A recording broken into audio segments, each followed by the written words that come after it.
Hello, everyone, and welcome to Frostpunk: The Last Autumn Survivor. And now, obviously, as you can see, most of this is complete. So this was actually done a little while ago, and I got the trophy for it. And this is the last hour of gameplay. So I'm just gonna basically go through what I did here because I thought about recording this, and then I thought about live streaming this, and then I thought, no, I'll give it a go because I don't want to embarrass myself. And this was my fourth or fifth attempt, I believe. It really wasn't, I think it was the fourth. The first time I tried to keep everyone on hearty meals and keep them well fed and keep motivation up, very quickly I thought, that's not working. I let it go on. I thought, right, if we can just get the fishing yards in, we can start fishing our food and it'll be fine. But yeah, people started dying of starvation even before I got the docks or the fishing yards, anything sorted, and they took so long to build it. And I thought, all right, start again, let's try it again, because I was a little late researching that. If I focus my attention, if I can make sure that the fishing is prioritized, so we do that first before anything else, we gather our wood, we research for fishing, we get the food in, we can still get away with hearty meals. If I say go for standard meals first, it's going to stretch a bit further. And if I don't open up and feed my people until they're just on the brink of starvation, I can last it out a little bit more and eke a little bit more out of it. Tried it again, same thing happened. People died of starvation. Mass death. Yeah, I think I lost 50% of my workforce within the first few days, and I was like, there is no escape. We have to give them gruel. That's the only way that they can survive and not all die, because I just don't have any workers to start the project. I don't have enough workers to go in and cut lumber, and that's all going to be problematic later on. And yes, you can order more people in and bring more people in, but I just knew that if I did that, I'd be playing catch up on the people, so I started again.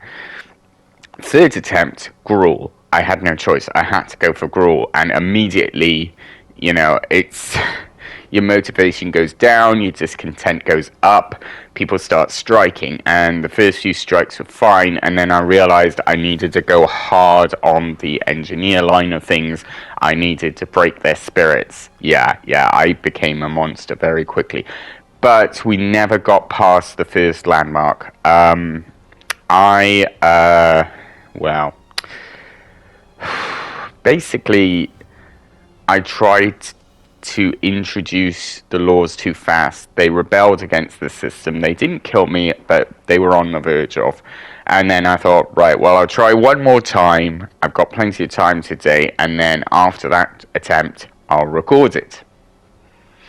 This was that attempt.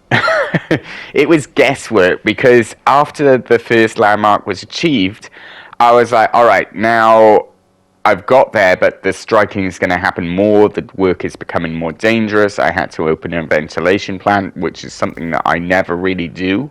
I let them die most of the time or work in hazardous conditions. So I opened my ventilation plant. I invested in worker safety. And I pushed hard until I could get the strike busting. And the strike busting is really where it's all at, because you just start shooting them and they go back to work. Yes, your hospitals are overwhelmed, but at least you've got some workforce on the job. And then I started introducing the penal colony. And the idea was to get as many workers in before the ocean freezes as possible, because I knew I was going to need to do that, but also to build the cover over the source first, so I can deconstruct my ventilation plant, because toxic fume danger is gone at that point, and that's fine. Then I can get rid of ventilation, I can save on coal, I can work towards, and I can use that steam core to build more hospitals basically, and just get medical care up and get the infirmaries out there. In the meantime, I'm sending my scouts out to get more food through this, which was done very late on, to be fair. I sent them off to get materials first, going south first, then I went north a bit, then I went to the east a bit and gathered up all the extra engineers, all the extra crates. I brought everything back and I left the train, the Krevnagot, whatever that thing is, till last, because all it's offering is steam cores, and at that point I didn't really need them. I didn't really upgrade my collection areas from the docks. I had 2 fishing yards, and then 2 collections for steel, and then I changed it to steel and coal when I needed to save coal. And you can see my coal is quite high here. Got a decent amount here, and I'm switching and researching for charcoal to burn what's left of my wood. So as I deconstruct buildings, mainly houses, because most of my workforce at this point went into prison, and then I'm promoting engineers from my workforce. I didn't research that other one because it's 33% faster coal, which why would I want that?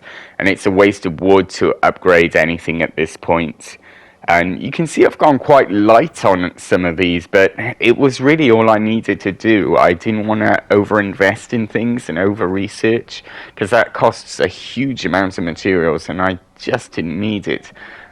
Food was an issue, but my scouts are out collecting and going to where they need to go to collect, and I've got foragers. And then, I'm taking risks sometimes, and then other times I was like, well, do I really need these steam cores? No, not really. And I do need to scout out there for a bit later on when the food situation becomes an issue. So I'll send them out around the frost lands and gather up what I can. If they die, it's not the end of the world, because that's less mouths to feed. And at this point, no one's really working in dangerous conditions. It's just about saving coal, saving food, and just getting to the stage. But honestly, it was just like guesswork at one point. I was guessing at, what should I do? Should I, things like that. Should I leave them be? Shall I exacerbate the situation? Shall I try and provide people a bit of hope or whatever? I was just basically trying to survive, really, at the end of the day. I as much as I could, I was trying to gather what resources I could, kill off as many people so that they would be okay. At one point I had a prisoner escape, because there wasn't enough engineers to cover. By the end, I think I had 100 engineers, which was more than enough to cover everyone. How many prisoners escaped, you ask? 0. And 0 because they're all in hospital. Yes, there was a big accident before the escape, and none of them escaped because they were all busy being treated in a hospital. But it did mean that I realized I had to invest heavier in engineering and making sure that I had enough engineers to cover everyone. So that was something that happened fairly early on. And then after that, I had my prisons built, and then I deconstructed the houses, which gave me some wood back as well, while people went to prison. So either you were lucky and you got promoted to an engineer, or you were unlucky and you were thrown in prison. And basically, the prisoners were just made to work then. Discontent got really high. It's pretty high now. It got higher and higher and higher. And the higher it got, the more times it called on me to make a choice. Either propose changes immediately or send the guns in. And I sent the guns in every single time. I think the very, very last time I didn't. I promised them better living conditions. I will improve houses. But there was 5 hours to go, and I was like, it's it's not really needed, and those few souls that were left living in houses at that point really, I suppose I could have just signed the law there and then, but I was just like, well, I don't want to sign something and have someone kick off and then have to send the guns in, break a promise, and we're so near the end. And as you know, I can't load any previous saves on survivor mode, so it's just trying to balance everything and keep everything like ticking over to a certain point. It came to a head a few times, and you can see me here trying to like mash up to build food to keep it in a heat zone, and in the end I put it over the other side because there was just no room where I was, and I just put it there next to the other one. But it was just forever trying to keep everything working and running to the point where I was just micromanaging everything. And this is the beauty of like Frostpunk. Once you've done a few playthroughs of these, you start to like remember, oh, you know, why are these people not working? Are they all injured? Are they all frostbitten? Can we change them out? Can we switch people around? Can we move people about? 100% doesn't have to be the be-all and end-all of everything. You can switch things out. You can have something that's less staff than other places, as long as it's providing some sort of cover over an area, or if it's on an area that doesn't need to be covered, why are we even bothering at that point to employ people? It's just every time you're just like going through the motions and saying, what can we put here? Can we put something else there? Or you might see that little huddle of people down there in the right-hand corner there. They got stuck there. Don't know why. There's not actually people there. Every time I went to click on them, they weren't actually there. But, yeah. The beauty of this system, though, was that I could enforce labor. I could make people work. So despite the fact there is like strike areas, it doesn't matter because, you know, convicts will work in any conditions you tell them to, because they're convicts, they have to work. I did think about denying medical care to convicts, but I didn't want to kill people that much. I didn't want that much of a issue, like, in the camp. I still needed them to work, and there was still work to be done. But I didn't want a mass, like, kill them off en masse. But I did need a few to die, and thanks to a very, very dedicated engineer who basically was saying, hey, you know, do you want me to bump off any troublemakers now and again? Now and again, a worker would go missing, and an engineer would kill the troublesome workers, which I was more than happy to see. It stopped a few like uprisings before they started. I wasn't really that bothered about preserving the lives of my workforce. Yeah, these guys, you can't click on them. They're just sort of huddled there. It glitched out, but they're not really there. And that's the main thing. No one's getting sick in a place where they shouldn't be. Those were done. I deconstructed them and everything. I'm just basically waiting to build the other half of the tower here and finish with it. Overall, I was happy with how things were going for this last hour. Everything was in good stead. I was keeping up with demands. I knew I could get more steel from there. It took me a while to realize I needed a tower, security tower next to the rig, because the convicts wouldn't work until there was security to watch them work. It showed the wheels spinning and steel collecting, but there was no one actually like collecting because there was no tower there. So it took a while to figure out that they weren't actually working, and I had to build a tower, and it was near the end of the game, but I still needed more engineers to enforce the peace. So I did try and get them heat, look, but I just didn't want to do it, so I didn't in the end. But yeah, I was just trying to find a way of getting things working and getting things doing, and all of this was from previous playthroughs where I'd gathered this experience where I thought, right, if we enforce labor, it can get the percentage way up, way higher than anything else. And they're convicts, they're made to work until they die. And I did become a monster again, but I was more than happy to just keep everything ticking over as long as people were being healed. As you can see, there's a lot of people in hospital and getting like hurt. The turnover rate is pretty high. But people were still getting healed to a certain degree. So I was already happy for that to happen. I was happy for things to progress as they were. So I wasn't too bad off.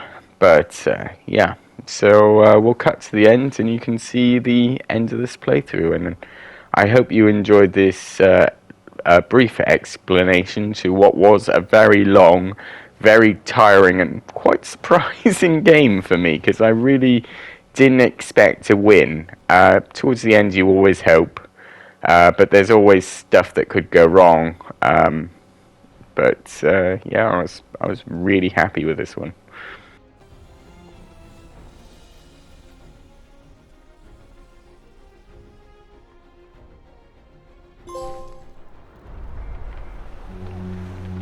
Yes! God! Yes! Yes! Yes! Yes! Fourth attempt. First attempt going through everything. First attempt going through everything blind. Didn't follow a guide. First 4 attempts. Oh my god. First attempts. It was just... yeah. It was just too savage with the food. I realized very quickly I needed gruel. Tried without gruel on the second attempt by fast-pacing fishing, but no. Third attempt, I fast-paced fishing and then docks and tried to be civil. This time I went all out. And it was close. I missed one deadline and it gave me that extra day, which was all I needed. Once I passed the convict law, I could put them to work full time, and then I didn't really care if they died. And then I had my strike busters shoot everyone every now and again just to keep them in line. And that is it. And that is how I did it. That was so hard. But we did it. Every bold endeavor, yeah. It demands so much sacrifice. How many did I kill? I think over 100. I didn't bother to upgrade the generator afterwards, because what's the point of that? I needed my engineers in place in the security outpost, keeping everyone in line. And every time they complained, I just shot them. And then upgraded 5 more workers and into engineers. So I was always bit ahead. I think I had 100 engineers at one point, and then 50 prisoners, and then everyone else. Every time a batch of prisoners died, I turned the workers into prisoners, upgraded some more engineers, and then when they died, the same. I forced us to give it, 40 dead workers. Okay, not too bad. 6 dead engineers. Ooh, there it is. Over 53 dead convicts. There was a lot of chimes, but we prevailed. Yes, the price was just. We did it.